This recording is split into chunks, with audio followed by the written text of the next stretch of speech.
Bueno, queridos patitos, vamos a ir a las fuentes de legitimación del concierto económico. Por lo tanto, entramos de lleno en el primer apartado del libro segundo de Pedro Luis Ugarte de Santa Marina en la defensa del concierto económico. Fuentes de legitimación del concierto.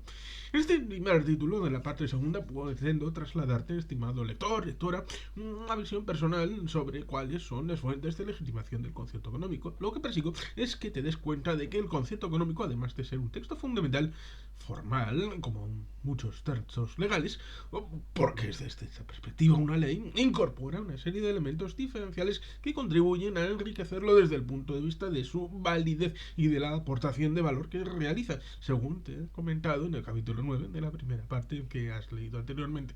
No pretendo, con este título, realizar ningún tipo de trabajo académico, ni introducirte en la esfera constitucional, sino hacerte llegar de una manera breve una serie de apuntes sobre los 9 campos que contribuyen a reforzar la legitimación del concierto económico. Son los siguientes. Primero, el origen histórico del concierto. Segundo, el sustrato moral del mismo. Tercero, la confirmación constitucional de su existencia. Cuarto, la definición estatutaria. Quinto, la formulación legal. Sexto, la consideración política que merece. Séptimo, la aprobación judicial. Octavo, el respaldo social. Noveno, su valía en términos económicos.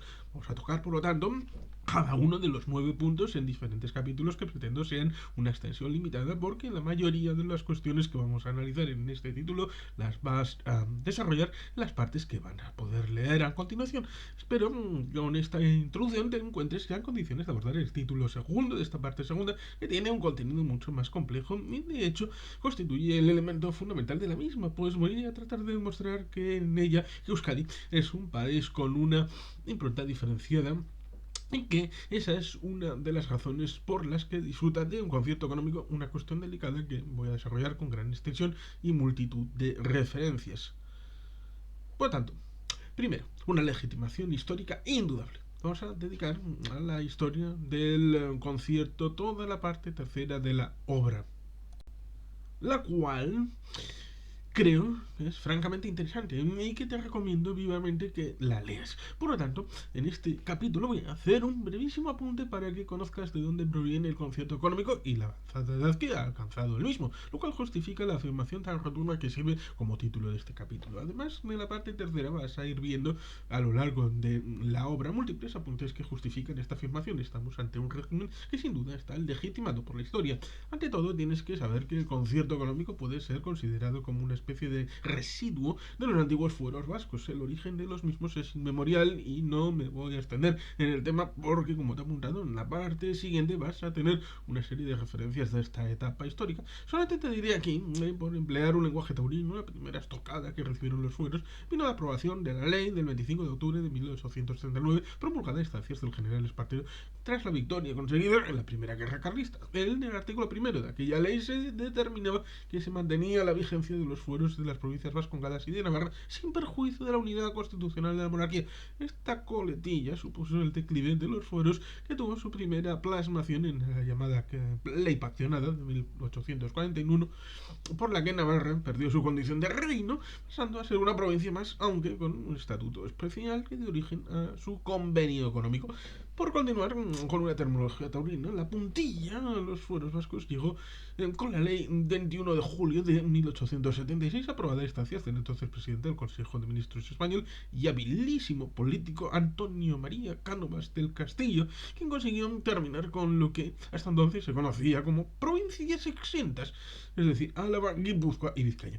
Hasta ese momento, estas tres provincias no estaban sujetas al servicio militar al que contribuían el resto de provincias españolas y tampoco pagaban impuestos de la Hacienda Central, sino que otorgaban donativos para el sostenimiento de la misma y de la monarquía. Tras la aprobación de esta ley, y con el País Vasco ocupado militarmente y sometido a la ley marcial, el día 28 de febrero de 1878 se publicó un real decreto que constituyó el primer concierto económico, aunque inicialmente a esta figura no se le llamó así. En el capítulo 4 de la parte tercera tienes una descripción muy cierta y clara de todos los acontecimientos que llevaron a la promulgación de este decreto y los objetivos que tenía del mismo. Estos fueron radicalmente distintos a los que puedes suponer, por lo que te recomiendo de nuevo obviamente que leas con mucho interés ese capítulo porque sin duda te va a sorprender.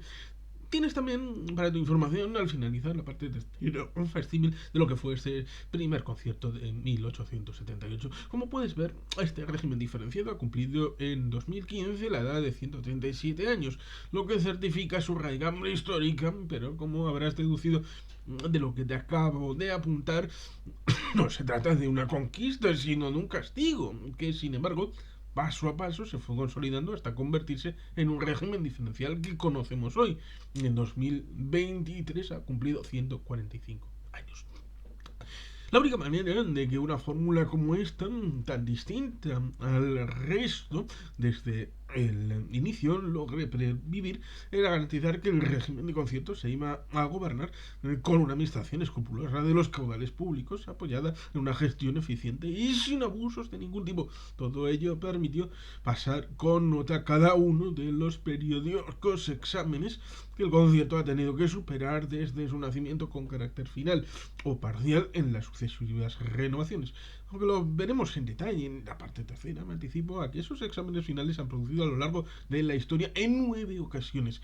Te las relaciono a continuación para que juzgues por ti mismo. Evolución en la vigencia del concierto y de la norma de aprobación.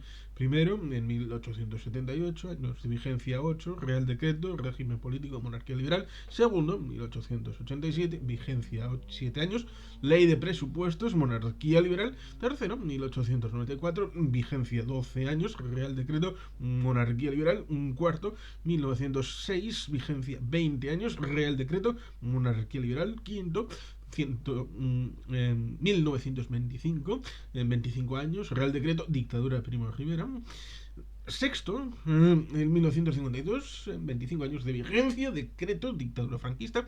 Séptimo, en 1976, 25 años, Real Decreto, monarquía predemocrática. Octavo, 1981, 20 años, ley, monarquía parlamentaria. Y en el noveno caso, estamos en 2002 con indefinido, ya el concepto adquiere un término indefinido, ley y monarquía parlamentaria. Esto es elaboración propia de Pedro Luis Ugarte Santamarina mediante los textos legales correspondientes a cada uno de los 9 conciertos económicos. Con este cuadro a la vista, lo primero que se confirma es algo que resulta llamativo e ilustrativo. Los sucesivos conciertos han sido aprobados por diferentes regímenes políticos. No he querido complicar más el cuadro, pero hace falta decirte que los partidos políticos estatales representados en el gobierno español, en las instituciones vascas, en cada una de estas renovaciones han sido ideologías muy diferentes. Las dos últimas renovaciones, la de 1981 y la de 2002, en las que el concierto se aprobó por ley en las Cortes Generales por amplísima mayoría, el abanico ideológico se abrió al máximo. El régimen concertado es por lo tanto antiguo, pero no ha pasado de moda. Y no lo ha hecho porque, como señaló muy bien el 9 de abril de 1981, el entonces ministro de Hacienda de España, Jaime García Lloveros, presidente por la parte estatal de la Comisión Negociadora del Concierto Económico de 1981, en la presentación al Congreso de los Diputados del pacto que se había cerrado con la Comisión Negociadora Vasca, que tuvo Pedro Luis Ugarte Santamarina el honor de presidir el 29 de diciembre de 1980. Hay que decir que la aprobación del concierto económico por esta Cámara no significa un intento de proyectar sobre la actual realidad española la sombra de una institución arcaica y desfasada, sino por el contrario, supone la revitalización en el ámbito geográfico de las provincias de Vizcaya y Guipúzcoa de una institución de enorme profundidad histórica que, por otra parte, se ha mantenido vigente desde sus comienzos hasta nuestros días.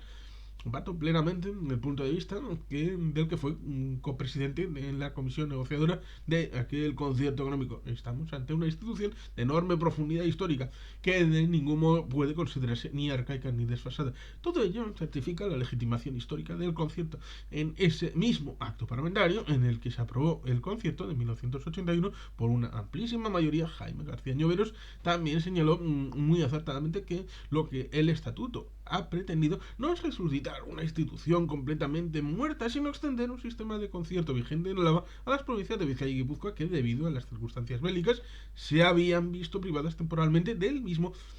a la vez que se actualiza una institución a las exigencias de la Constitución y a las de una Hacienda moderna que está experimentando importantes reformas. Creo de nuevo que no se puede ser más acertado que las palabras de Jaime García Lloveros. Teniendo en cuenta lo anterior, me gustaría trasladarte la siguiente pregunta. ¿Conoces alguna otra institución que haya logrado sobrevivir al duro viento de la historia, a las consecuencias de dos guerras mundiales, de una guerra civil española y a todo tipo de regímenes políticos? Pues hay una, el concierto económico. Con ello justifica sobradamente su legitimidad histórica. Segundo, el concierto queda legitimado en términos de compensación moral. En economía, dañar significa hacer disminuir la utilidad del individuo dañado. En derecho se distingue entre daños patrimoniales y daños morales, una dualidad básica que tiene importantes consecuencias legales. El análisis económico del derecho integra los discursos de la economía y el derecho para lograr una teoría de los daños morales. En el marco de la misma, los daños patrimoniales se diferencian de los daños morales en función de muy distinta amplitud que el dinero tiene en uno y otro caso para restaurar la utilidad perdida. Así parece reconocerlo la jurisprudencia del propio Tribunal Supremo Español, que podría pensarse que se rige por dicho el refrán popular, que estoy seguro que conocerás: las penas con pan son menos. Efectivamente, este tribunal se aproxima siempre al problema de la indemnización del daño moral, tratando de compensar los perjuicios que en su beneficio o beneficiarios sufren en su vida personal, dolor físico o sufrimiento psíquico y sociofamiliar, su capacidad de comunicarse o relacionarse afectivamente, por ejemplo, pues supone la pérdida o el deterioro de bienes que se integran con signo positivo en la vida del perjudicado. Por esta razón, en distintas sentencias se ha reconocido compensación por daño moral por la pérdida de la vida de un hijo o por perder la libertad, la tranquilidad de ánimo, la honorabilidad sexual o el apego de la vivienda propia. Te preguntarán sin duda a qué viene todo lo anterior. Pues bien, lo que pretendo con ello es situarte en el contenido de este capítulo, ya que el concierto económico del que disfrutan hoy los territorios históricos de la Comunidad Autónoma del País Vasco o el convenio de la Comunidad Foral de Navarra no son sino manifestaciones de compensaciones por daño moral causado a las antiguas provincias vascongadas y el antiguo Reino de Navarra. Para que entiendas esta introducción tan críptica, te la explico con más claridad a continuación. 2.1. La compensación por el daño causado tras la eliminación de los fueros.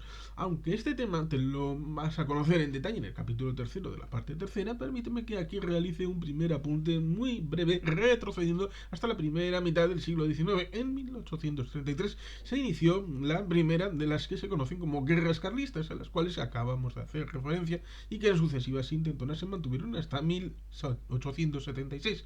Como señalan muy bien los profesores Monreal y Jimeno, empezaron siendo una confrontación sucesoria en la que se ponía de manifiesto la tensión entre el antiguo régimen y la monarquía constitucional. En Vasconia incorporaron el ingrediente mayor de la confrontación entre las libertades forales frente al centralismo unificador e igualitario.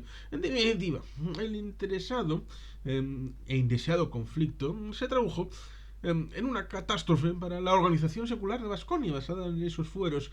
El primer acto de aquel drama se cerró tras la derrota de las carlistas y la firma del Convenio de Vergara. Aquel acuerdo fue rubricado el 31 de agosto de 1839 con el famoso abrazo del general liberal isabelista Espartero y el carlista Maroto ante sus tropas. El pacto alcanzado no fue malo para los sublevados, pues contemplaba el reconocimiento de los grados de jefes y oficiales carlistas previa entrega inmediata de las armas. En cambio, desde la perspectiva que nos interesa, solo contenía una baja promesa de concesión o modificación de los fueros en el marco del nuevo sistema constitucional. Tras ello, la sentencia de muerte foral no se hizo esperar. Llegó cuando se aprobó la ley del 25 de octubre de 1839, una disposición fundamental que hemos citado en el capítulo anterior y que debes recordar muy bien, pues abre el camino que conducía al concierto económico, casi 4 décadas después, no precisamente como un premio para los levantiscos vascos, como te he comentado, sino como lo que aquí nos interesa, una compensación moral. Se trata de un texto legal que, de una forma mucho más sutil que los derechos de Nueva Planta, los decretos de Nueva Planta, aprobados tras la Guerra de Sucesión, principios del siglo XVIII, inicia el proceso de demolición de los fueros vascos, el cual se venía culminando 37 años después, en 1876, como te hemos anticipado. Pues esa ley, fruto de una derrota militar y considerada funesta por los vencidos, como bien sabes, se confirmaron los fueros de las provincias vascongadas y de Navarra sin perjuicio de la unidad constitucional de la monarquía. Habían pasado más de 100 años desde desde la supresión de los fueros de la corona de Aragón y ahora de los 4 territorios de Vasconia quedaban confirmados, pero con trampa, si me permites la expresión coloquial. Porque esa última coletilla de sin perjuicio de la unidad constitucional de la monarquía significó de facto el principio del fin de los fueros vascos. Esto constituyó un gran triunfo político para el general Espartero, aunque en 1839 todavía no había sido nombrado regente del reino, cargo que ocupó desde el 17 de octubre de 1840 hasta el 23 de julio de 1843. Desde una perspectiva formal y tras muchos siglos de vigencia, los fueros de Vasconia habían dejado de existir. Con ello se producía el tránsito a una nueva legalidad, en la que, a falta del pacto bilateral que históricamente los fundamentaba, los fueros, que incluso habían sido jurados por el padre de la reina Isabel II, el citado Fernando VII, subsistieron solo por la voluntad de la parte vasca, parcialmente y en precario, quedando a la espera de que las Cortes españolas adoptaran la decisión definitiva.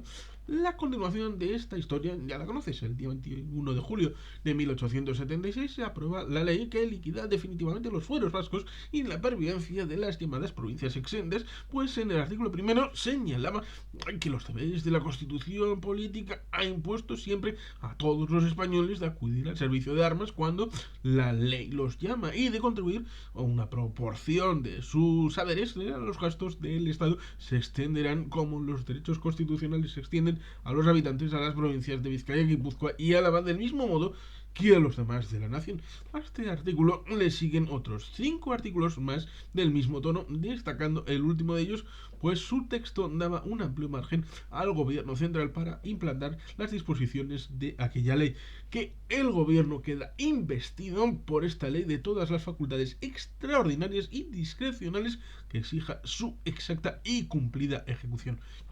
La aplicación de aquella ley, sin embargo, tropezó con la realidad, y es que la presencia del Estado español en las entonces llamadas provincias vascongadas era prácticamente nula. Desconocía su economía, desconocía su contenido de los distintos tributos y por ello el político español al que antes hemos citado como presidente del Consejo de Ministros, Antonio María Cánovas del Castillo, tuvo que hacer de la necesidad virtud y adaptarse a aquella compleja decisión.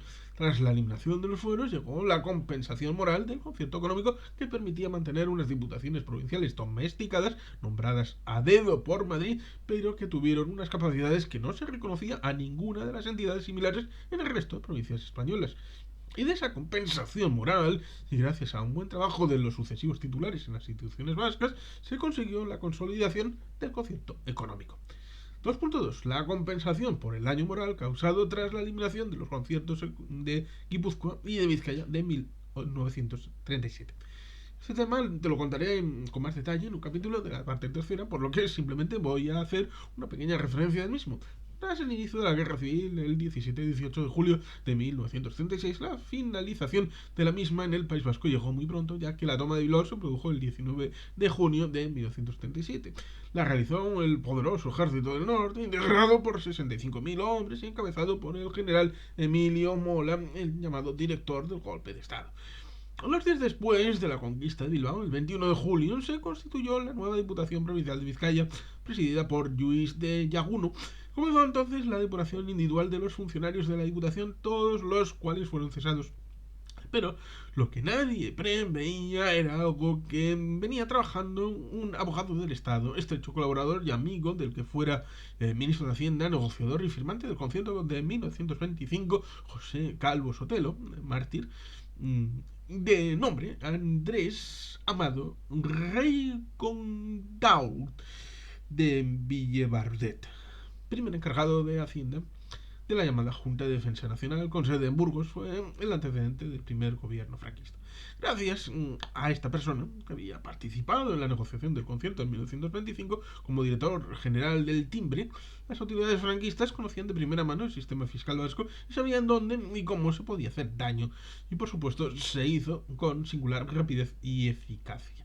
Solo 4 días después de la toma de Bilbao, el general Francisco Franco promulgó el decreto de ley 247 de 23 de junio de 1937, por el que se suprimían los conciertos económicos para Vizcaya y Guipúzcoa y se mantenían los correspondientes a Áraba y Navarra. Se trató de un acto de clarísima discriminación arbitraria de prepotencia militarista de carácter similar al que llevó a cabo el general Baldomero Espartero en 1841, según señalan los profesores Monreal y Jimeno. En el preámbulo de esta forma de decreto ley se proclamaba rotundamente lo siguiente. Lo subrayamos en negrita, aclarando que es obra del autor para poner el acento en las cuestiones sensibles. El sistema concertado que en materia económica rige en las provincias vascongadas entraña un notorio privilegio en relación al resto del territorio nacional sujeto al régimen común. Y continúa el decreto ley señalando que, olvidando muchísimos de los favorecidos por el concierto, esta prodigalidad que les dispensó el poder político, se alzaron en armas en Guipúzcoa y Vizcaya contra el movimiento nacional, iniciado el 17 de julio último, correspondiendo así con la tradición, aquella generosidad excepcional, sin que los constantes requerimientos realizados en nombre de España para hacerles desistir de su actitud lograsen el efecto pretendido. No es, pues, admisible que subsista este privilegio sin agravio para las restantes regiones. Tras ello, Guipúzcoa y Vizcaya se vieron privadas de su concierto hasta el 1 de junio de 1981. Es decir, durante 44 años, 11 meses y 7 días. Un duro castigo, sí señor, por ser unas provincias traidorzuelas. Este castigo no solamente tenía un alcance político, sino que debilitaba a la Vasconia en su conjunto, las industrias y el territorio bien industrializado, es decir, las provincias de Guipúzcoa y Vizcaya representaban en 1977 en términos de población y de peso económico bastante más que el bloque territorial de Araba y Navarra, meramente agrícolas y de población bastante menor. Por lo tanto, con estos datos en la mano, el régimen franquista arrebató el concierto a dos territorios que representaban el 96% de la economía vasca. Con ello, se culminaba la tarea iniciada en 1839 tras la primera guerra carlista, cuando se eliminó la parte de mayor valor político de los fueros y continuaba en 1876 tras la tercera guerra carlista, lo que todavía quedaba de ellos. Las dos llamadas provincias traidoras, como castigo, quedaron incorporadas en lo que a mediados del siglo XIX se identificaba como España uniforme. Aquellas tres derrotas militares pasaron una dura factura durante casi un siglo. Tras la drástica decisión del general Franco, solo quedó vivo el vestigio foral del concierto para el 4% de la economía vasca y para el 12% de la población. A finales de los años 30, Vizcaya tenía medio millón de habitantes, Guipúzcoa tenía 330.000 y Araba 111.000, lo que representaba el citado porcentaje. Hubo que esperar 31 años para que en 1968 el gobierno franquista derogase los términos más ofensivos de aquel decreto de ley de 1937, reconociendo que algunas de las expresiones de dicho texto legal no se corresponden con el noble esfuerzo y laboriosidad que han caracterizado a Vizcaya y Guipúzcoa dentro de la unidad nacional. Pero la parte dispositiva del decreto, es decir, la eliminación de los conciertos económicos, no se eliminó. Esto se logró tras la muerte del dictador Franco y se produjo en 1976 mediante el Real Decreto Ley 20/1976 del día 30 de octubre de aquel año. Se había conseguido así una compensación moral, pero no la sustancial, porque como sabes el concierto económico no fue restablecido hasta 1981.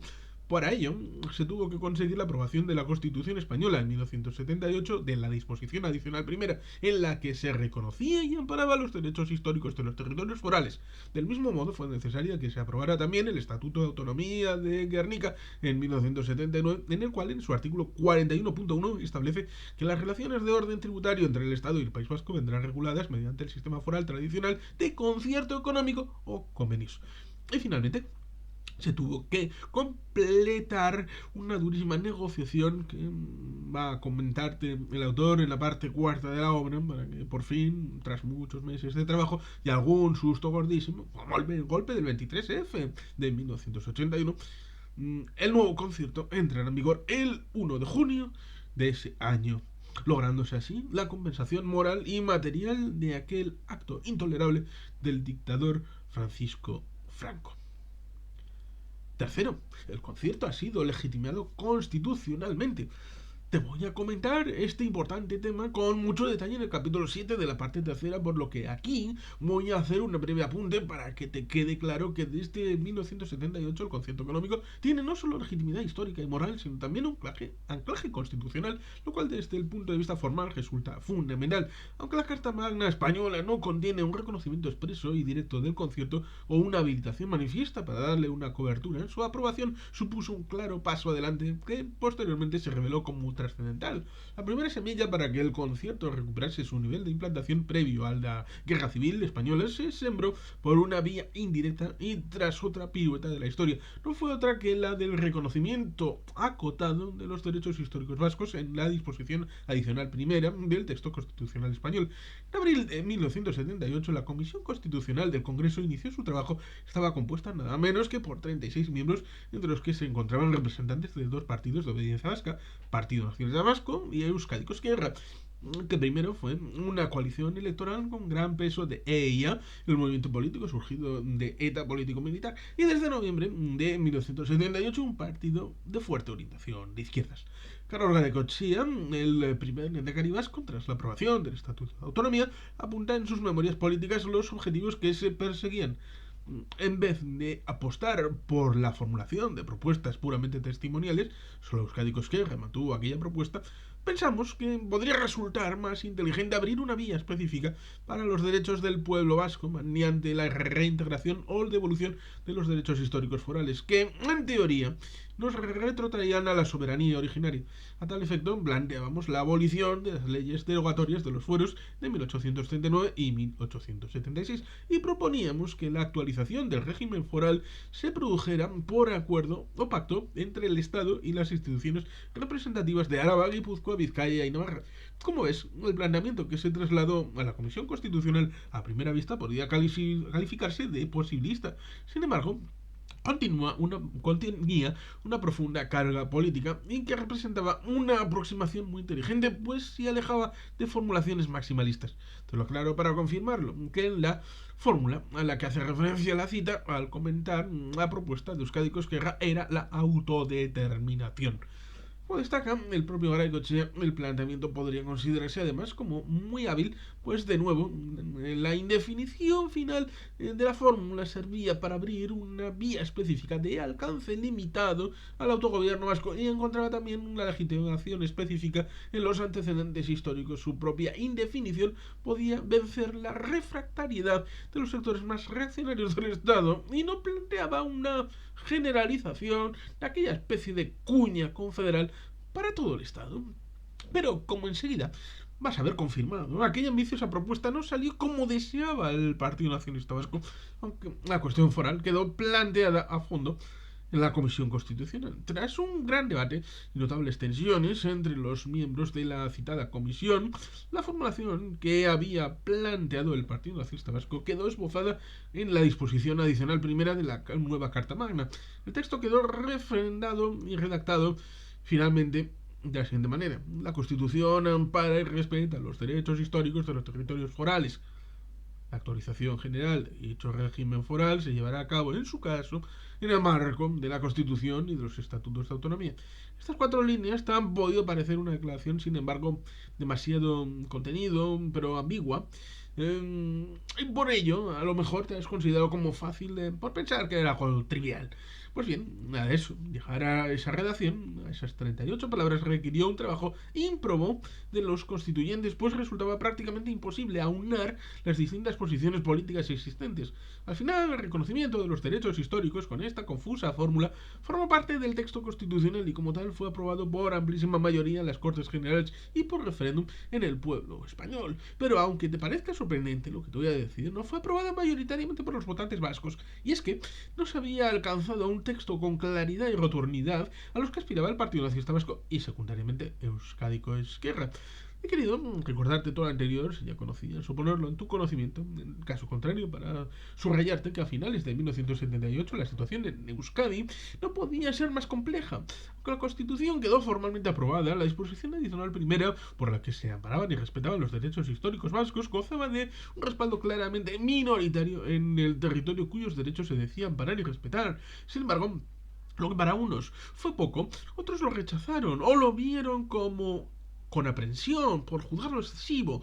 Además de que todo fue menos fácil, cualquier cosa redactar, lo que finalmente se valoró como insuficiente. El texto representó una auténtica sorpresa para muchos reputados constitucionalistas. Desde esa perspectiva, el ilustre jurista Rafael Entrena Cuesta, catedrático de Derecho Administrativo de la Universidad de Barcelona, lo valoraba así: es un precepto insólito en la historia constitucional español y en el derecho comparado. Como ves, a unos no les gustó y a otros se les quedaron estupefactos por el hecho de que un precepto como ese figurase en la Constitución y además en la disposición primera de la misma, entre sus disposiciones adicionales.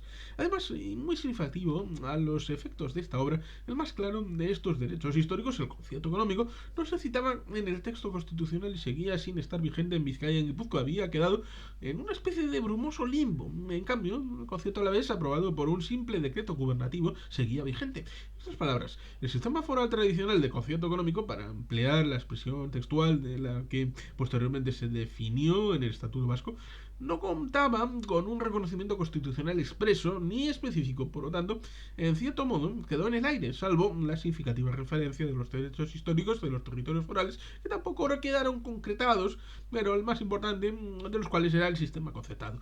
Por ello, debe quedar claro, estimada lectora, que en el futuro el concierto no se resolvió en la Carta Magna Española. Solo quedó aclarado y reforzado, aunque pendiente de concreción y desarrollo, hasta que se procedió a la aprobación del Estatuto de Autonomía del País Vasco casi un año después. Pero con todo lo anterior, el concierto indirectamente recibió un espaldarazo constitucional que nunca había tenido. Cuarto, la legitimación estatutaria resulta trascendental. Podrías ver mucho más desarrollado este punto en el capítulo octavo de la parte tercera. Lo que vas a leer es un anticipo, por lo que te encontrarás allí. 4.1. La aproximación al concierto tras la aprobación constitucional. Independientemente del debate doctrinal sobre los derechos históricos posterior al Estatuto de Guernica, algunos de los partidos vascos partieron de la premisa de que, como el concierto económico era y es el más importante y significativo de todos los derechos históricos, había que hacer uso de la posibilidad que habría la disposición adicional primera para recuperar los de Vizcaya y Guipúzcoa. Pero desde luego no estaba claro ni cómo conseguirlo, tras años de esfuerzos que se habían revelado como infructuosos, ni qué modelo de concierto adoptar.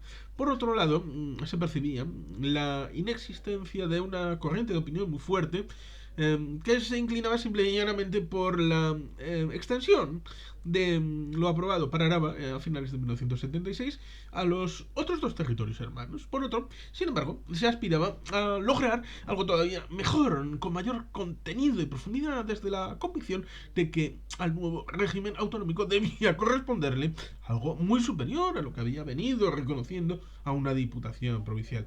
Hubo que esperar al debate estatutario para que el camino quedara perfilado. Te anticipo que se eligió con singular acierto negociar uno muy distinto a la vez, sobre todo por lo tanto por hacer realidad la segunda de las alternativas, entendida como máxima aspiración política en aquellos tiempos. 4.2. Un estatuto aprobado por referéndum del pueblo vasco.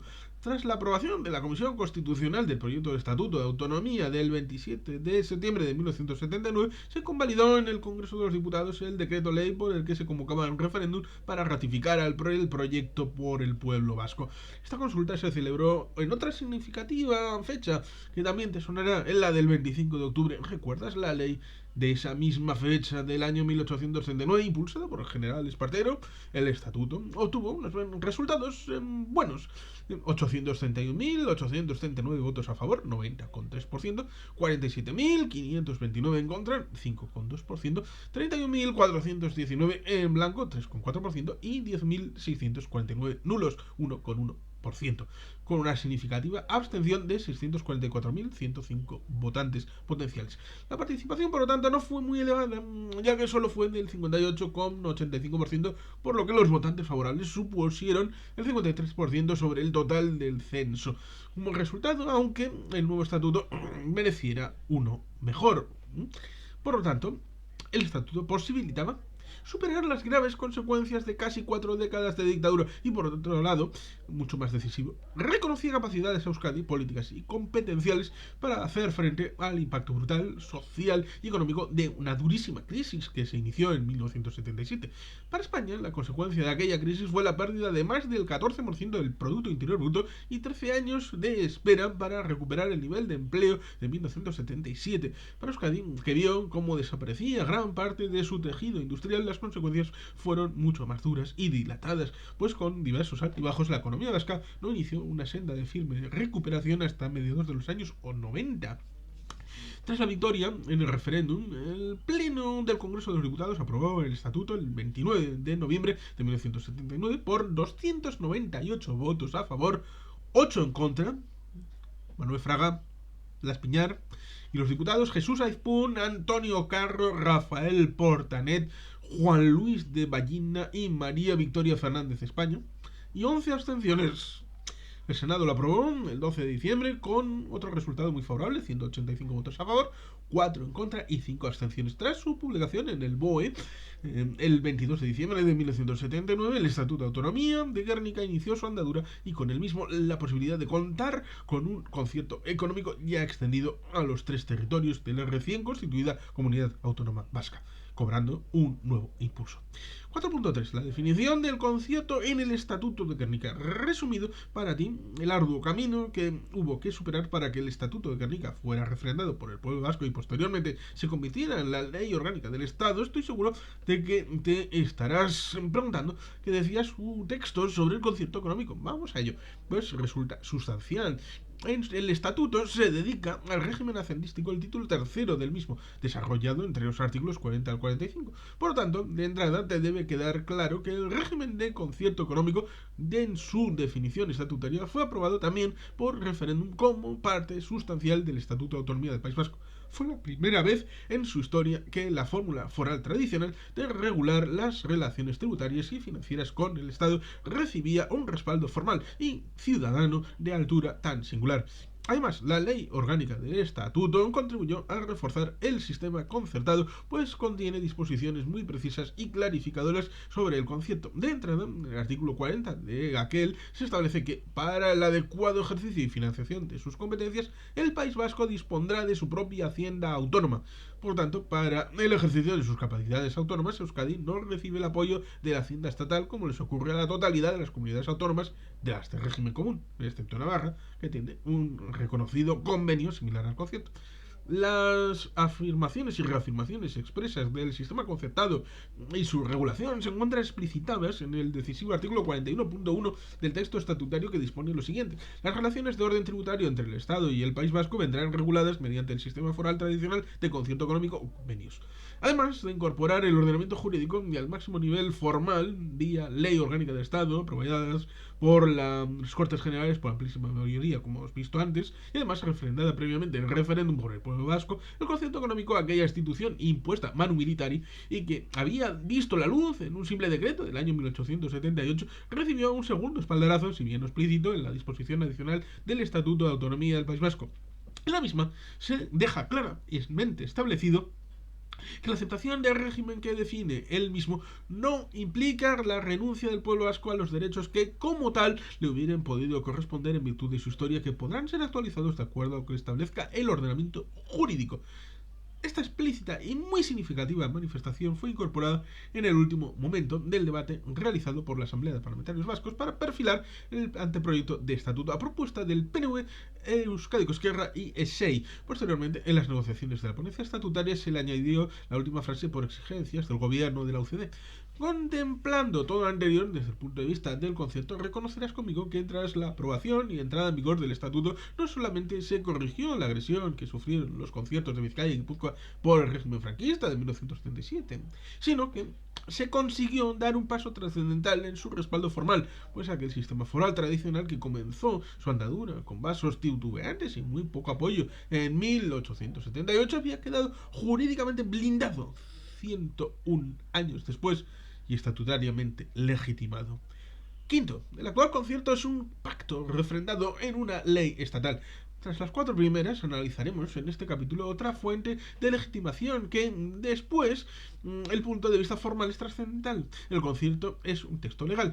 Pero así como el régimen concertado es singular, la ley que lo recoge también lo es, pues requiere la existencia de un pacto previo entre Euskadi y el Estado para que las Cortes Generales solamente puedan aprobar o rechazar en bloque sin posibilidad de introducir enmiendas en el mismo. Te anticipo aquí algunos de los detalles que podrán ser recogidos con más amplitud en la parte cuarta de esta obra. 5.1. La posición del gobierno español en relación con el concierto de 1981. Como puede suponer, la posición del gobierno español como proponente del proyecto de ley que se sometía a aprobación fue defendida por el ministro de Hacienda y copresidente de la comisión negociadora del concierto, Jaime García Lloveros.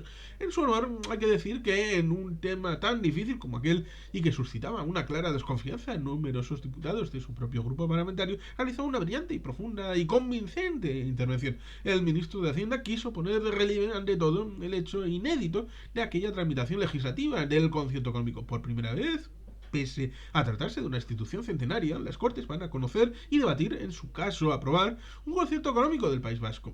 Solo esta frase tiene certificada la legitimación legal del concierto. Tras ello, el ministro destacó que la aprobación del concierto que el gobierno solicitaba cierra un contencioso histórico abierto con la guerra civil. Aquí tienes una referencia implícita a la legitimidad que hemos calificado de moral en el capítulo segundo anterior. Y apunto acertadamente que el concierto se sometía a la aprobación del Congreso de los Diputados. No significa un intento de proyectar sobre la actual realidad española la sombra de una institución arcaica y desfasada, sino que por lo contrario supone la revitalización de una institución de enorme profundidad histórica. Con esta frase puedes confirmar la legitimidad histórica, que por otra parte se ha mantenido vigente desde sus comienzos hasta nuestros días. Jaime García Lloveros señaló con rotundidad algo de especial significación. El concierto económico es, por lo tanto, un derecho histórico plenamente vigente, y recordó a continuación que la Constitución Española de 1978 ampara y respeta los derechos históricos de los territorios forales. Con ello, queda confirmada la legitimación constitucional. Reconoció abiertamente que el sistema concertado suscita notables recelos, en parte justificados por una experiencia histórica no siempre positiva. A continuación, enfatizó rotundamente que puedo afirmar que el concierto que se presenta a la aprobación permite obtener unos resultados equitativos y solidarios en la distribución de la carga fiscal entre todos los españoles. Finalmente, el ministro incidió en algo muy significativo y lo hizo de forma también rotunda. El concierto es un pacto, cosa que atañe a su esencia foral. 5.2.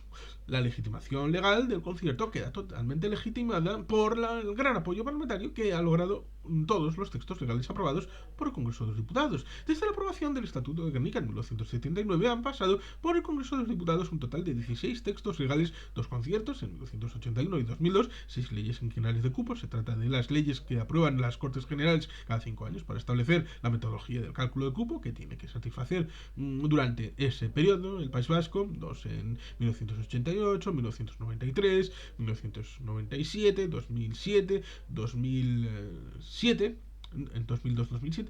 Además, se han aprobado 8 proyectos de ley en los que se han incorporado distintas modificaciones para adaptar el concierto a los cambios producidos en el sistema tributario español. El último de esos proyectos de ley fue aprobado el 27 de marzo de 2014, produciéndose así la incorporación al sistema concertado de todos los nuevos tributos que había creado el Estado en los años 2011 a 2013. Spoiler, desde 2023 recientemente se ha pasado por el Congreso de los Diputados también la renovación del concierto, del convenio y el cálculo del cupo para 2022 a 2026.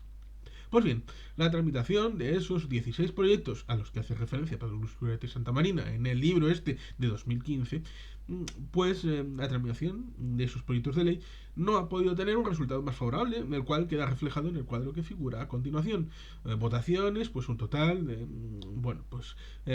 leyes quinquenales de cupo, pues totalmente favorables, pues en torno a un 81,8% de votos favorables. Las leyes modificadoras, pues un 87,1% de votos favorables.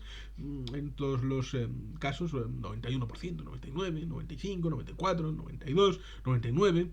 Únicamente resulta curioso la participación de solamente un 61%, 195 votos, en la ley quinquenal del 97 al 2001, en cuyo caso hubo, digamos que, una abstención bastante alta de 125 diputados, pero normalmente suele ser hasta el presente, con la disfunción política que hay en el Congreso, pero en la tabla se puede ver, como puedes ver, haber obtenido a lo largo de 33 años en estas votaciones a las que fueron sometidas esos 16 proyectos de ley, un 87,1% de votos a favor y sobre todo con un 0,9% de votos en contra en ese tracto de 1981 a 2014, resultando particularmente favorable. Creo que estarás de acuerdo conmigo en que haber logrado unas votaciones tan abrumadoramente favorables a lo largo del periodo de 33 años, con distintos gobiernos y distintas mayorías parlamentarias, supone un respaldo en términos de legitimación legal del concierto absolutamente espectacular. Sexto, la legitimación política es evidente. Vamos a ver ahora esta sexta fuente de legitimación, que es sin duda alguna decisiva. 6.1. Una prueba irrefutable de legitimación política. La demostración más palmaria de que el concierto tiene una evidente legitimación política es la larga vida de la que ha disfrutado él mismo, que, como sabes, hasta el momento se ha extendido a lo largo de más de 137 fecundos años. En 2023 son 145. El que un sistema diferenciado, singular y único en el mundo haya podido mantenerse durante tanto tiempo vivo solo ha sido posible porque en cada una de las etapas históricas y políticas que ha atravesado ha merecido el respaldo más o menos entusiasta y a la aceptación de los diferentes gobiernos. Cuando leas la parte tercera de esta obra podrás apreciar que el concierto ha sido aceptado en todo tipo de regímenes políticos: la monarquía liberal de Alfonso XII y de Alfonso XIII, la dictadura del general Primo de Rivera, la dictablanda del general Berenguer, la Segunda República Española, la dictadura dilatada en el tiempo del general Francisco Franco, la monarquía parlamentaria encabezada por Juan Carlos I y la monarquía parlamentaria actual, de la que es jefe de Estado el señor Felipe VI. Creo que estarás de acuerdo conmigo que sería impensable el haber podido atravesar regímenes políticos tan diferentes, con protagonistas tan distintos al frente de los mismos, sin que el sistema concertado tuviera un algo que mereciera su aceptación, y en bastantes casos, a medida que se han ido sucediendo sus renovaciones, su aprobación. 6.2. La legitimación política del concierto ha sido permanente desde la transición española. Si recuerdas el cuadro que figuraba en el capítulo anterior, donde recogía las votaciones de esas 16 leyes de concierto económico que han pasado por el Congreso de los Diputados desde el concierto de 1981 hasta la Ley 7/2014, que es la última en base al libro presentado en 2015, disposición aprobada por el órgano legislativo. En el mismo se recoge la increíble forma de apoyo parlamentario que había tenido todos estos proyectos de ley, con un 87,1% de votos a favor y solo el 0,9% en contra. Creo que estarás de acuerdo conmigo en que esto, sin duda, es un claro reflejo de la legitimación política, porque estas 16 votaciones, la configuración de esta Cámara, ha sido en un periodo de tiempo tan dilatado, completamente diferente, lo cual significa que desde una perspectiva política el concierto no ha sido una especie de monotema, sino un régimen que ha mirado, por cierto, con lupa, por distintas formaciones políticas con responsabilidad de gobernar y situadas a veces en el gobierno o en la oposición, y con configuraciones parlamentarias de mayoría simple, mayoría absoluta.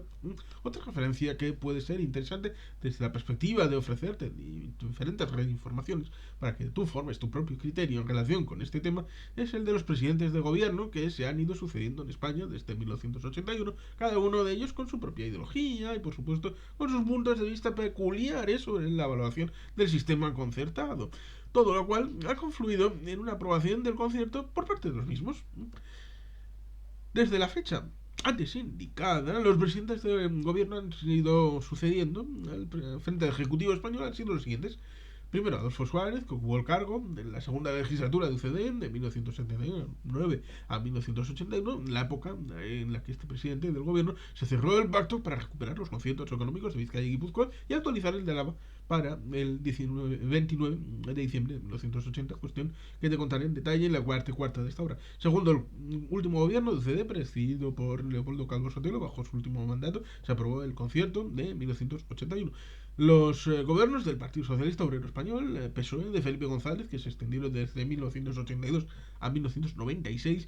En este periodo se aprobaron las leyes quinquenales de cupo de 1982-86, 87-91 y 92-96. Además, se aprobaron 4 leyes modificadoras del concierto económico para adaptarlo a los cambios que se habían producido en el sistema tributario español en los años 1985, 1990, con 2 leyes, y 1993. Cuarto, los gobiernos del Partido Popular de José María Aznar de 1996 a 2004. Bajo su mandato se aprobó el concierto de 2002, las leyes quinquenales de cupo de 1997-2001 y de 2002 a 2006, y 2 leyes modificadoras del concierto económico de 1997 y de 2001. Quinto, el retorno del PSOE bajo la presidencia del gobierno de José Luis Rodríguez Zapatero. Bajo su mandato se aprobó la ley quinquenal de cupo de 2007-2011 y una adaptación del concierto económico al año 2007. Sexto, finalmente, el mandato de Mariano Rajoy Brey, presidente desde 2011 hasta el momento en el redactarse estas líneas finales de 2015. Ciertamente dejó de ser presidente en junio del 2018, en cuyo caso entró Pedro Sánchez Pérez Castejón, que en este momento de hacer el vídeo sigue siendo presidente del gobierno de España, pero este periodo no está incorporado, con lo cual en el momento de redactarse estas líneas el presidente era Mariano Rajoy Brey en 2015, en el cual se ha aprobado la última de las modificaciones de la que ha sido objeto el concierto tras incorporarse los impuestos creados por el gobierno de España en los años 2011-2013. Todo lo anterior podemos sacar de nuevo la conclusión de que la legitimación política del concierto es sin duda evidente. 6.3. A pesar del fuerte respaldo político del concierto, es un modelo criticado quizá porque es envidiado. Comentaré este tema con más detalle en el capítulo 21 de la parte segunda, pero me parece conveniente que puedas leer un apunte sobre la llamativa cuestión de que, a pesar de esta evidente legitimación política, el sistema concertado recibe un aluvión de críticas y descalificaciones, una cuestión trascendental a la que dedicaremos la parte octava completa en este tema y que está en una lista de reproducción en este canal. Estamos, como sabes, ante un modelo de relación con el Estado que es diferencial desde el final del siglo XIX. Quizá por eso ha sido envidiado por aquellas regiones españolas que no han disfrutado de algo similar, un sentimiento que ha ido en aumento como consecuencia del enorme éxito que se ha logrado con la aplicación del régimen concertado a lo largo de su existencia. Y de la envidia ya sabes que nunca se puede esperar nada bueno. Genera frustración, rencor, frases inoportunas o manifestaciones que a veces lo que persigue es simplemente hacer daño. ¿No te parece sencillamente intolerable que un pacto institucional que ha merecido un respeto y respaldo tan abrumador de los representantes del pueblo español con sede parlamentaria, nada menos que en 16 ocasiones a lo largo de más de 3 décadas, sea objeto de tantos ataques y descalificaciones? A mí sí. Y me pregunto, ¿por qué Euskadi, sus instituciones y su sociedad tienen que aguantar situaciones tan desagradables como esta? ¿Habrá que poner pie en pared para que se respete lo acordado y las estrictas reglas que lo respaldan? La respuesta la dejo a tu criterio. Pero recuerda que en política, en otros órdenes de la vida, quien no llora no mama. La sociedad vasca, no solo los partidos políticos, las instituciones deberían hacer suya esta máxima para no para llorar, sino para saber reaccionar con contundencia y defender con argumentos si es necesario, añadiendo a los mismos uñas y dientes el sistema foral tradicional que representa la característica diferencial de la autonomía vasca. Desde hace 137 años, en 2010, 145 en 2023, tras la pérdida de los fueros. 6.4. En medio de una tormenta perfecta. Por lo tanto, en función de lo anterior, habrá que convivir con un escenario que cuanto menos podríamos calificar de llamativo, porque, por un lado, el régimen de concierto recibe un apoyo abrumador de sede parlamentaria, como has visto anteriormente, y por otro lado, tiene que soportar una aluvión de calumnias, errores, ataques políticos, críticas técnicas, palmarios desconocimientos. Este elemento, esta situación se ha visto con especial claridad e intensidad a la vuelta del verano 2015, con el que ha parecido en algún momento que se ha desatado todos los demonios familiares contra el concierto. Y es que en esa época se ha producido la coincidencia de una serie de factores que han contribuido a crear un elemento negativo, un clima negativo que estoy definiendo. Por un lado, las fuertes tensiones financieras que están padeciendo las comunidades autónomas de régimen común como consecuencia de el modelo de financiación del que se nutría no ha sido modificado al de 5 años de su entrada en vigor, tal y como se venía haciendo. Además, han surgido en su fuerza un partido emergente de origen catalán, Ciudadanos, que se ha puesto en la diana del concierto económico, sustituyendo así las críticas que venía recibiendo de otro partido, en este caso de origen vasco, UPyD, que se encuentra en fase terminal. Aquí desde 2023 podemos hacer una comparación con 2015 en tanto en cuanto en aquel año hubo elecciones autonómicas municipales y forales en mayo de 2015 y elecciones generales en diciembre de aquel año 2015, con lo cual tenemos también una situación que el 28 de mayo del año 2023 hay elecciones municipales, forales y autonómicas y tenemos elecciones generales el día 10 de diciembre y todavía en 2023 no se ha renovado el acuerdo para las comunidades de régimen común de 2009. No se hizo en 2014, no se hizo en 2019 y parece que tampoco es previsible hacerlo antes de 2024. Cerramos el paréntesis. El tercer elemento que ha originado esta especie de tormenta perfecta sobre el concierto ha sido la completa situación catalana y la aparente disposición de alguno de los principales partidos españoles en dar una salida a la misma con la concesión de un pacto fiscal de configuración parecida al concierto vasco. Esto como efecto indirecto del rechazo por distintas responsables políticas de ofrecer ninguna ventaja a Cataluña ha originado que el foco de atención se haya puesto sobre el concierto y que éste reciba una lluvia de críticas. Y por último, para completar el panorama, todo se ha producido en un clima preelectoral, pues se ha convocado una importante elección general para el 20 de diciembre de 2015. Aquí spoilers, el día 10 de diciembre de 2023 habrá elecciones generales que pueden significar el fin del bipartidismo, en aquel entonces imperfecto, que venía conviviendo España desde la transición. La parte octava tiene un capítulo en este canal, un capítulo, una lista de reproducción entera. La parte octava, como te he apuntado, vamos a realizar y analizar todo un análisis de detalle de estas cuestiones y allí podrás ver también cuál es el posicionamiento actual en relación con el concierto de los distintos partidos políticos con representación en el Congreso de los Diputados y en el Parlamento Vasco. Todo esto muy convencido que te dará una información muy amplia y muy precisa para que por tu lado puedas valorar si este clima de legitimación política puede ahora, ha gozado el concierto, podrá mantenerse en el futuro. Claro que mi opinión es que sí se logrará.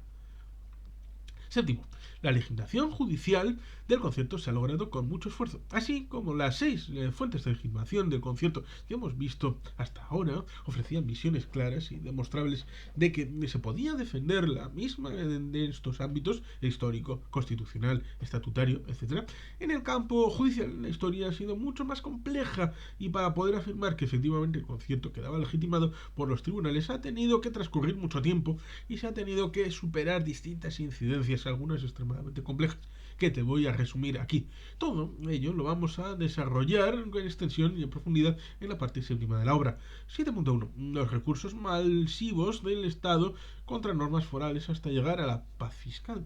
Los problemas para el concierto económico comenzaron en los años 90 del siglo pasado, cuando las Juntas Generales de los tres territorios históricos comenzaron a aprobar una serie de normas fiscales que diferenciaban claramente el impuesto de sociedades vasco del estatal, pues se concedían incentivos, bonificaciones y exenciones en el mismo que eran muy favorables para las empresas.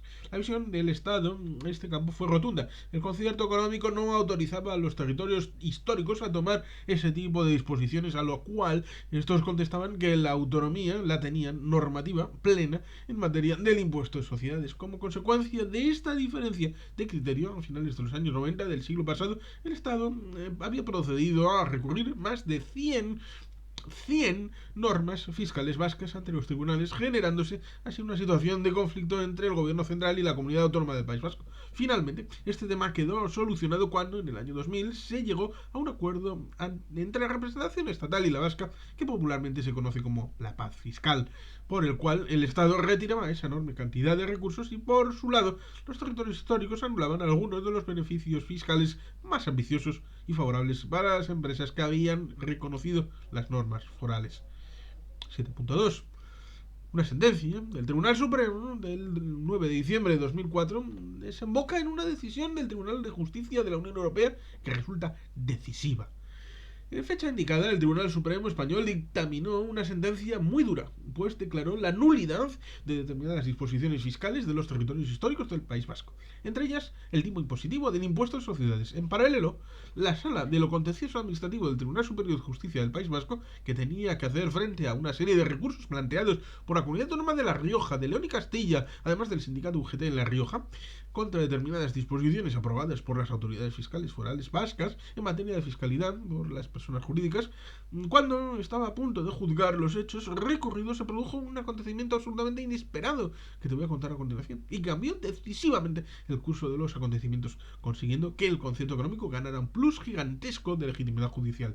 Aunque lo vas a ver en detalle en el capítulo 24, la parte séptima, te anticipo aquí lo que ocurrió, siguiendo un brillante trabajo de José Gabriel Rubí Casinello.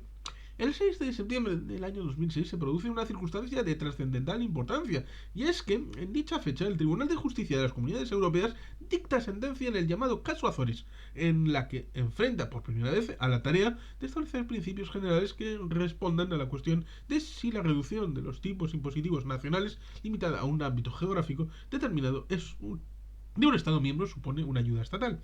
El alto tribunal comunitario adoptó en esta sentencia una doctrina que echó por tierra la aplicada por el Tribunal Supremo Español en su sentencia del 9 de diciembre de 2004, al reconocer que no debe descartarse que una entidad infraestatal cuente con un estatuto jurídico y fáctico que lo haga lo suficientemente autónoma del gobierno central como para que sea ella misma, y no aquel, quien, mediante las medidas que adopte, desempeñe un papel fundamental en la definición del medio político y económico en el que operan las empresas.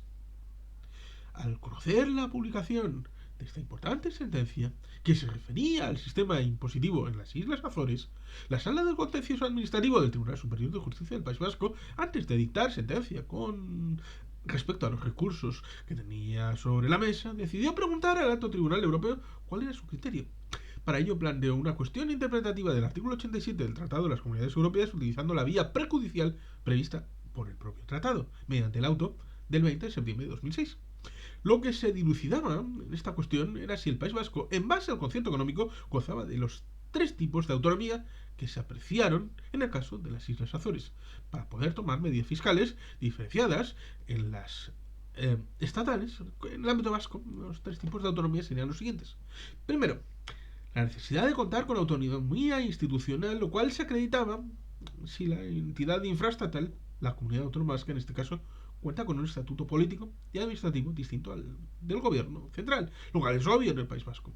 Segundo, el hecho de contar también con autonomía en materia de procedimiento, que, como explica el señor Rubí Casinello, exige que la medida haya sido adoptada sin que el gobierno central haya podido intervenir directamente en su contenido, lo cual también es obvio que se observa en el caso de las decisiones fiscales de las Juntas Generales de los tres territorios vascos, gracias a la potestad que les reconoce el concierto económico. Tercero, la comprobación de si la entidad infraestatal, el País Vasco, goza de autonomía económica, lo cual se apreciará si las consecuencias financieras de una reducción del tipo impositivo nacional aplicable no se ven compensadas por ayudas o subvenciones procedentes de otras regiones o del gobierno central, asumiendo las consecuencias políticas y financieras de la medida en cuestión. En otras palabras, se trataba de comprobar si, ante la disminución de ingresos que pudiera tener el País Vasco bajando el impuesto sobre sociedades, el Estado no le iba a echar una manita por la vía que sea para compensar la pérdida de ingresos. Obviamente, la Sala Contencioso del Tribunal Superior de Justicia del País Vasco, en su auto que remitió, expresó que tras describir someramente el régimen político y administrativo del País Vasco y su incardinación constitucional en el Estado y afirmar con rotundidad la concurrencia de autonomía institucional, plantea dudas con determinados aspectos relativos a la autonomía procedimental y a la económica, aunque en relación con este último tema no le cabe ninguna duda al 3JPV que existe riesgo unilateral para el País Vasco cuando se adoptan medidas fiscales, pues el País Vasco opera como fiscalmente responsable de sus políticas en materia tributaria, asumiendo las repercusiones que de una menor recaudación pudiera derivarse en la limitación del gasto público en servicios para la comunidad autónoma e infraestructuras de su competencia. Por ello, la única duda que le quedaba al Tribunal Superior de Justicia del País Vasco se refería a las consecuencias que para el cumplimiento de dicho requisito de autonomía pudieran derivarse de las previsiones constitucionales de reserva a favor del Estado de competencias exclusivas en materia de incidencia económica del País Vasco.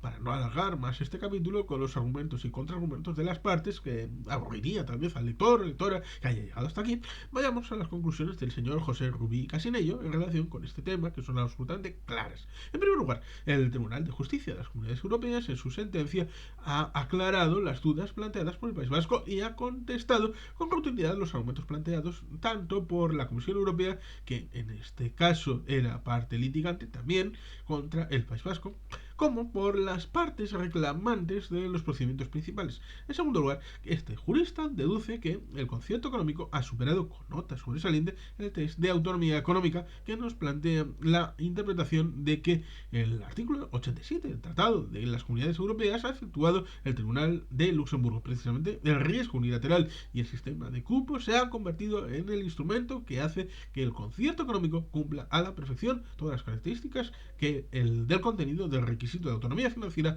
ha definido aquel. Como conclusión personal, el concierto económico quedó fuertemente respaldado, lo mismo que la metodología del cupo, tras estas importantes tendencias del Tribunal de Justicia de las Comunidades Europeas del 11 de septiembre de 2008, superando así lo que fue el mayor desafío judicial a lo largo de su historia. Como señalaba acertadamente Pedro Larrea en un artículo publicado el 10 de mayo de 2008 titulado Luxemburgo, ¿victoria o reto? El punto central de la doctrina elaborada por los abogados generales Gelhot y Colcott, los letrados que actuaron como ponentes de las sentencias del caso Azores y del caso Euskadi, es que no cabe impugnar una norma fiscal vasca, más precisamente vizcaína o guipuzcoana, diferente a la del territorio común, argumentando su carácter selectivo. Y añadía su reflexión que él califica de marginal, pero que creo que es sustancial. ¿Se imagina alguien, un tribunal español, desarrollando un discurso de corte soberanista, autonomista similar al que contiene el escrito de Julian Colcott? ¿Cómo explicar esta divergencia de hermenéuticas acerca del concierto vasco entre el Poder Judicial Europeo y el español? Seguramente, entre otras razones, porque la posición del intérprete es distinta. El juzgador europeo asume como regla general la existencia de regímenes fiscales diferentes, tantos como poderes soberanos. El juzgador español, por su parte, tiene dificultades para interiorizar que la soberanía fiscal de su país se haya compartida y que el principio de autonomía subsiguiente no puede resultar anulado por el juego de otros principios, la unidad de mercado o la igualdad ante la ley, por ejemplo, por muy dignos de protección legal y jurisdiccional que puedan ser. Pues bien, cuando el Tribunal Superior de Justicia del País Vasco rechazó un nuevo recurso, este elevó el asunto ante el Tribunal Supremo para dejar las cosas claras. El alto tribunal rechazó el día 28 de noviembre de 2013 el recurso de La Rioja, dejando claro que no cabe poner en tela de juicio la legitimidad de las Juntas Generales, no solo porque esta competencia está perfectamente encajada en la Constitución, el Estatuto de Autonomía del País Vasco y el concierto económico, sino porque además ha sido refrendada por el Tribunal de Luxemburgo. Con esto parece que puede quedar cerrado este complejo capítulo, quedando clara la legitimación judicial del concierto económico, que ciertamente ha sido muy difícil lograr, pero que finalmente se ha conseguido con claridad, como habrás deducido de todo lo que has leído. Como parte que hemos comentado, puedes ampliar ya con más detalle en la parte séptima de la obra. Octavo, la legitimación social es muy elevada. Voy a tratar de ofrecerte dos perspectivas distintas para que valores tú, estimada lectora o lector, este punto. La primera hace referencia al valor social que tiene la identificación de la ciudadanía con el concierto. La segunda, que puede cualificarse y compararse con otras realidades autonómicas, se refiere a la orientación fundamentalmente social que se le da a los recursos obtenidos del concierto. 8.1. Un régimen con el que muchos se sienten identificados. Te he anticipado algo sobre esta fuente de legitimación del concierto en el capítulo 11 de la parte primera que ya has leído. Por lo tanto, me remito al mismo. Únicamente recojo a continuación unos pocos párrafos en ese capítulo para que te sirva de recordatorio. Como señalaba allí, una de las limitaciones que tiene Euskadi y que personalmente más me duele es que estamos ante un país fragmentado. ¿Por qué digo esto? Porque es difícil encontrar realidades, proyectos y propuestas en los que el grado de coincidencia de la ciudadanía vasca, de sus instituciones, de sus partidos políticos, de los sindicatos, de sus clubes de fútbol y así un larguísimo, etcétera, tengan un grado de coincidencia que pueda considerarse como alto. Como consecuencia, al dar muchas respuestas fragmentadas a desafíos que en bastantes casos son globales, esto representa un sensible hándicap para el desarrollo de Euskadi. De aquí la importancia de que existan ese mínimo común denominador en lo que se confluya una amplia representación de la sociedad civil, de la política, de la economía. Uno de los pocos que tenemos en Euskadi es el concierto económico. Y esto representa un inmenso valor que debemos preservar. Todo lo anterior se ratifica de nuevo desde la perspectiva de la sociedad civil, porque es difícil encontrar en Euskadi una línea crítica contra el concierto económico. Se percibe el apoyo al mismo en las personas, empresas, asociaciones de todo tipo, universidades, etcétera. Es cierto, sin embargo, en el plano sindical y especialmente en el parte del sindicato mayoritario ELA, las posiciones críticas contra el concierto, a mi juicio totalmente desenfocadas, han sido frecuentes. También en bastantes posicionamientos del partido más representativo de la izquierda abertzale, Sortu, integrado en la coalición Euskal Herria Bildu, se han visto posturas contrarias o de clara indiferencia en relación con el concierto económico. Pero en cualquier caso, y como resumen, podríamos decir que la existencia de este mínimo común denominador en el País Vasco es absolutamente clara y notoria, lo cual ratifica su legitimación social. Si esta no existiera, sería incomprensible que los 74 de los 75 parlamentarios que se integraban en 2015 en el Parlamento Vasco, un 97%, se manifestasen a favor del concierto económico desde las posiciones del Partido Popular a las de Euskal Herria Bildu, pasando por PNV y Partido Socialista de Euskadi. ¿No crees? 8.2. Un sistema cuyos recursos priman el gasto social. Defender que un determinado régimen financiero está legitimando socialmente sería insostenible si la dedicación de los recursos obtenidos por el mismo tuviera una orientación suntuaria o no existiera un control suficiente de los mismos, lo que propiciaría situaciones de despilfarro, descontrol, corrupción. Pues bien, esto no ocurre afortunadamente en Euskadi.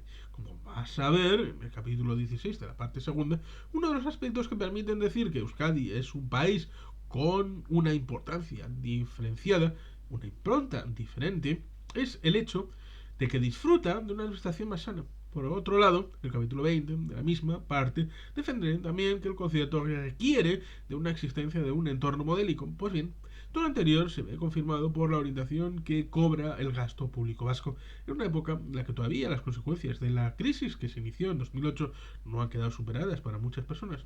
El 27 de octubre de 2015, el consejero de Hacienda y Finanzas del gobierno vasco, Ricardo Gachat Chavarría, confirmó que los presupuestos vascos para el 2016 ascenderían a 10.933 millones de euros, de los cuales la parte sustancial, nada más y nada menos que un 75,4% de los recursos con los que va a contar el Ejecutivo vasco en ese año, se dedicarán a gasto social, es decir, a educación, sanidad, ayudas sociales, superando incluso en 2 décimas el porcentaje de gasto público autonómico vasco que absorbieron los mismos tres conceptos para el año 2015. Esa orientación fundamentalmente social de los presupuestos vascos se puede confirmar desde otra perspectiva si analizamos el gasto per cápita en educación, sanidad y servicios sociales del País Vasco y lo comparamos con el promedio español, tomando como referencia el artículo escrito por el catedrático de Hacienda de la Universidad del País Vasco, Ignacio Zubiri, titulado Un análisis del sistema foral de la Comunidad Autónoma del País Vasco y sus ventajas durante la crisis. Nos encontramos que en el año 2012, al que hace referencia este artículo, el gasto por estudiante en educación del País Vasco era de 7.229 euros y comparados con los 4.995 euros de promedio español, significaba que el País Vasco estaba dotando en sus presupuestos provenientes de la recaudación de impuestos en los tres territorios históricos gracias al concierto, un 44,7% más que esa referencia. Navarra también se situaba por encima de la media con 5.479 euros, aunque la diferencia en este caso era de solo 9,7%. En el caso de la sanidad, el gasto sanitario per cápita en el citado año, y siempre de acuerdo con el artículo del señor Zubiri, era de 1.676 euros, que comparado con los 1.352 del promedio español significaba una dotación del 24% más elevado. En este caso, el gasto per cápita navarro era también más alto que el español, pero digamos 1.586 euros, lo que suponía un 17,3% más. Finalmente, el gasto dedicado en servicios sociales, que podíamos decir que era un gasto social químicamente puro, era de 796 euros per cápita, y aquí las diferencias con el promedio español se agrandaban hasta un 189%. Navarra, en este caso, mantenía un gasto para servicios sociales de 420 euros, lo cual significaba un 52,7% más sobre la media española. Como dato adicional, te aclaro, en las tres rúbricas de gasto social, educación, sanidad y servicios sociales, el País Vasco aparecía en el año 2012 como la comunidad autónoma que dedicaba más recursos per cápita a estas grandes áreas. Como resumen de estas tres referencias, el gasto per cápita conjunto en educación, sanidad y servicios sociales vasco en el año citado era de 9.701 euros, lo cual representaba un 46,5% más que la media española. Por su lado, Navarra acreditaba un gasto per cápita conjunto en esos tres indicadores de 7.485 euros, lo cual situaba a la comunidad foral un 13% encima del promedio español. Espero que con estas referencias numéricas y lo que he señalado en el capítulo anterior te quede absolutamente claro que la legitimación social del concierto es prácticamente unánime y además cuantitativamente muy elevada. La legitimación económica está certificada. Para completar este título desarrollado para ti, a continuación la última de las 9 fuentes de legitimación que quería comentar. No me voy a extender mucho en la explicación de la misma porque vas a encontrar múltiples referencias sobre ella a lo largo de la obra. Por lo tanto, voy a trasladarte dos comentarios precisos para que los valores tú mismo. 9.1. Parte de la fortaleza de la comunidad autónoma del País Vasco proviene del concierto. ¿Por qué ocurre esto? Porque el sistema concertado, al incorporar la capacidad de recaudar todos los impuestos, no solo es la columna vertebral de la autonomía vasca, sino también de la propia economía, gracias a la capacidad de recaudación que acredita. Como sabes, para el año 2015 esta situará en la bonita cifra de 12.836 millones de euros.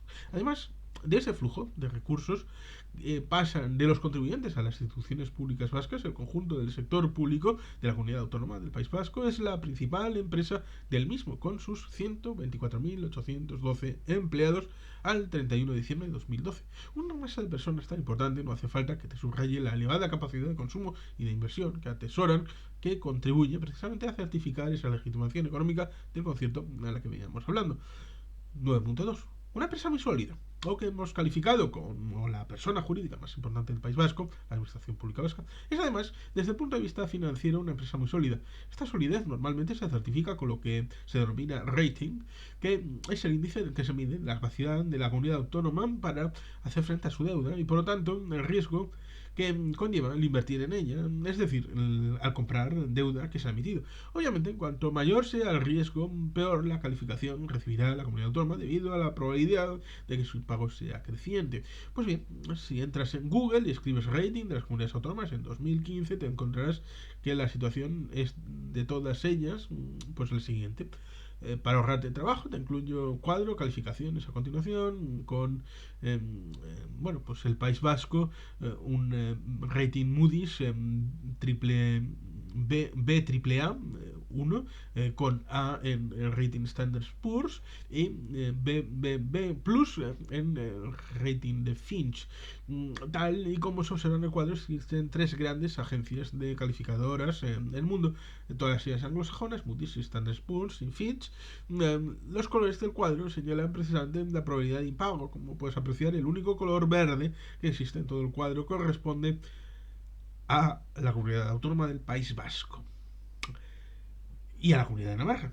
En Standard Poor's te puedo decir también que el País Vasco, además de tener un mejor rating superior al de las comunidades autónomas en las tres agencias calificadoras, tiene también un rating superior al Reino de España. Esto quiere decir que los mercados internacionales perciben un mayor riesgo de impago a la deuda española que a la deuda vasca. En segundo lugar, esto significa también la posibilidad de endeudarse en los mercados es más fácil para la comunidad autónoma del País Vasco que para España. Y en tercer término, puede hacerlo a menor precio sin que esta, precisamente porque su riesgo es más bajo. Con esto creo que te he dado una visión suficiente para que valores tú mismo que lo que afirmaba en el título de este capítulo, es decir, que la legitimación económica del concierto está certificada, es verdad, y lo podrás seguir comprobando en muchas de las páginas que vienen a continuación. Y sin más, queridos patitos, seguiremos en el próximo vídeo con un país con una impronta diferenciada. Y sin más, es que ricasco, agur, pero bat, me dije bien.